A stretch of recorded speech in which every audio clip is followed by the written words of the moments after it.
congratulate very much all those who have organized this event. Sometimes in Kenya, we forget our leaders. And what we are doing now is to make sure that we don't forget our leaders. Through appreciation, we become visionary so that we are able to do more and value our contributions to the country. I want to say that the professors who spoke to us about Kibaki, I think they spoke very well, but I think they forgot a few things which would have even made their presentations very strong. And this is education. I think Kibaki made a great impact in this country on education, not just primary. You know, because the party came with the free primary. But soon after that, Kibaki introduced free day secondary so that to expand, the middle, the middle education. So that really expanded education in this country. It did not stop there. He also introduced Tibet technical education so that every county, and to have a technical institute to empower people. More than that, he grew up, expanded the university education from 6 public universities to 22. And soon after, the number went even up to, I think, 33, 34. So for me, the impact that Kibaki has had on education is really what is transforming this country. There's no doubt. Sometimes we get a bit worried about the youth in the country, but the youth has been empowered. So we have a responsibility as leaders to make sure that we act ahead of the youth by expanding the economy. I'll tell you how when Mungiki became a nuisance, when the Ministry of Youth was created, was in response to the Mungiki menace. And we realized, Kibaki realized, that a lot of these people, youth, are idle. What we do to make sure that they have opportunities for employment. So what we did was, to take care of the youth was to expand the education, of course, so that they stay in school longer and they are more technically empowered to do that. Then on top of that, he really identified the sectors that needed to be expanded so that they can create more jobs. At that time, Nairobi, there were no high-rise buildings. In fact, we used to have Nyayo high-rise somewhere near down Nairobi Dam, Nyayo high-rise as more estate. There was Kariako, which was done very early, and there's more high-rise also estate in Outer Ring. We didn't have high-rise apartments. So Kibaki opened up Nairobi for high-rise buildings and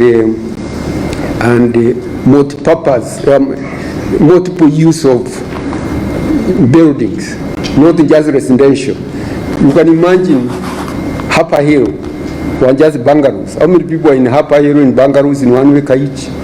How many people?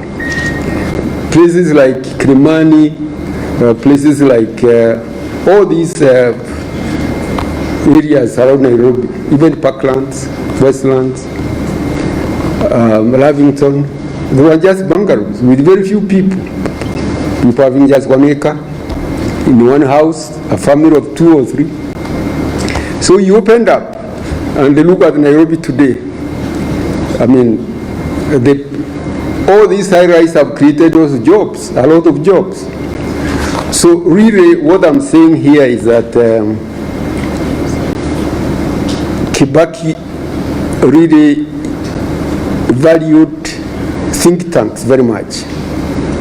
That's why the Economic and Social Council could come up with various options. And once he's convinced about the best option available, he would just give us, targets. There's no two-way. You are given targets. You have to deliver. And you just say, don't talk too much. People will appreciate what they can see. Do it. When people see it, you remember the roads, the development of the roads in the country, infrastructure, the ICT. I remember Kenya was when Kibaki took over, Kenya was very slow on adopting the new ICT transformations which are taking place globally. So he said, now, who are we going to give this ministry? We need to have somebody who can understand it. Unfortunately, those days, appointments were only restricted to members of parliament. So we got one of the members of parliament, Kagwe, who had been in information, who had been, I think, a director in the Ministry of Information. He could understand more about information technology. Then he asked now, and the permanent secretary, where do we get one who can understand this ICT? Muthaura said, he knows of somebody, a Kisi demo in the university, who was in America, and he is very good in that area. So the two people are appointed, and the first thing they did was to review where we were, and then they realized there was a regional program to bring marine fiber cable to East Africa, because we did not have. That's why we are lagging behind. We're just using the satellite. So the first thing, they went to South Africa, where there was a regional meeting just to push that agenda. When they went there, they found people are just talking at cross purpose, as the program was too slow. They came and said to the president, Your Excellency, this project, this fiber cable, unless we have it, marine fiber cable, we shall not take off. And if we wait for the regional project, we may wait for another 10 years. Why can't we do it ourselves? Kibaki asked them, and what is the cost implication? What is the cost? He told them it's about $130 million, and he consulted with some companies. About $130 million, they would land the marine fiber cable in Mombasa. Then the president said, yeah, we don't have that $130 million, but we can find it. I'm sure we should be able to find that money in our budget. Go ahead. It's as simple as that. You convince him, he tells you, go ahead, we shall find the money in our budget. Now, I don't have to elaborate where Kenya is now on ICT. It was so bright and so forward-looking that any idea that could make a difference, he embraced it and then moved very fast. The highways, the Thika Road, The parliament was complaining, members of parliament were complaining, the road was in very bad condition. It needed to be recarpeted. What do you call it? Recarpeted, refurbished. It was just 4 lanes from Nairobi to Thika. So we sent Kamau, who was the roads engineer, to African Development Bank. We went there, and the African Development Bank asked for statistics and what have you. I told him, now, this road with only 4 lanes cannot serve this traffic, which is one of the heaviest in Africa.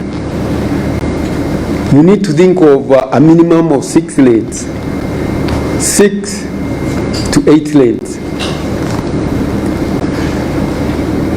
for it to make sense. So they came and briefed the president. The president told them, I think those people are making a lot of sense. Let's do it.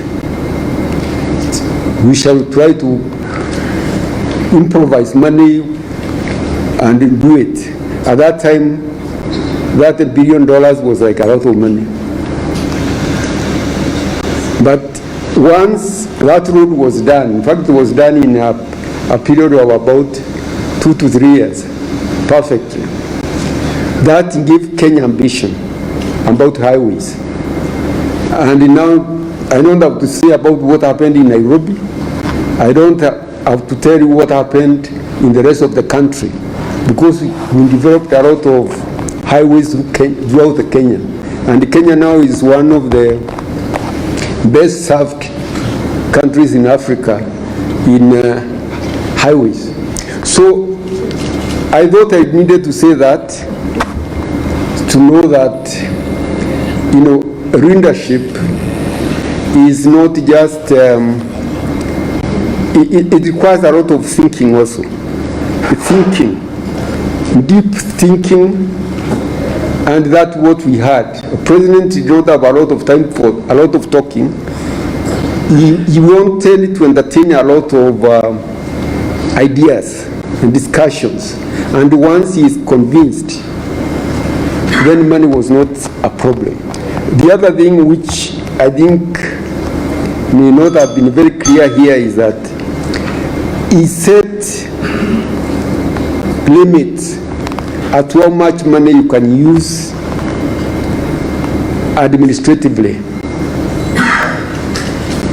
He wanted a minimum of 30% to be used for development, for investment. So whenever you are presenting a budget, your budget should be like a maximum of 70% administrative and 30% investment for development. And really that made us have a balance between the development and the consumption. And that was because we were being led by an economist called Kibaki. We want to balance the investment and the consumption. And that went on very well. The other thing is, as an economist, he did not want to add more taxes. I remember he asked us to review more taxes. When we reviewed, he said there is nothing wrong with these taxes. We don't have to add more. All that we have to do is to make tax collection more efficient and also make people own, tax, call it responsibility. The people, the Kenyan people have to own tax responsibility. And to my surprise, within the first 1 year, we moved the revenue from about 400, total revenue was about 400, I think 40, something like that, to 600, I think about 60 or 50. So The jump was a lot. We did not add any taxes.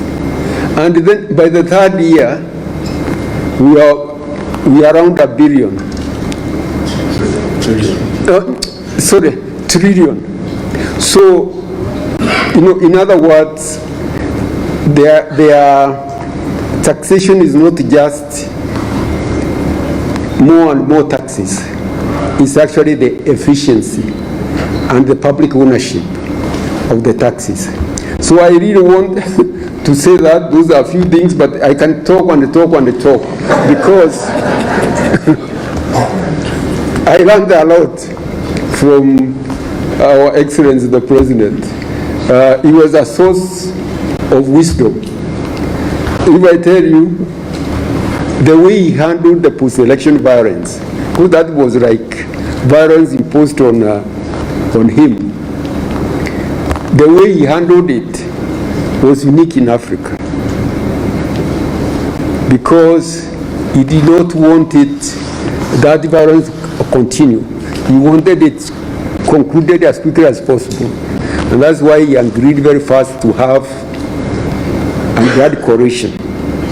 When the Grand Coalition was formed, he treated all ministers equally. Not to say this is this minister, this is ministers who are his huntsmen, and they deliver in their sector. I remember also with the experience that we had a post-election violence at that time, we realized the violence actually should have been controlled, but we didn't have enough policemen. We had very few policemen in the country. We really look even at the military. We had very few people. The military, our military were very, numbers. We just give orders so that we don't go through those type of experiences again. Double the number of police and the number of military, so that the country has stability. And those type of decisions are not just made by anybody. They are made by people who are seeing far. And really, to me, I think people are writing a book, but at that time I was writing mine. I don't know whether we published that book of Kibaki. I think it was published, but more needs to be done to be written about Kibaki. Thank you very much.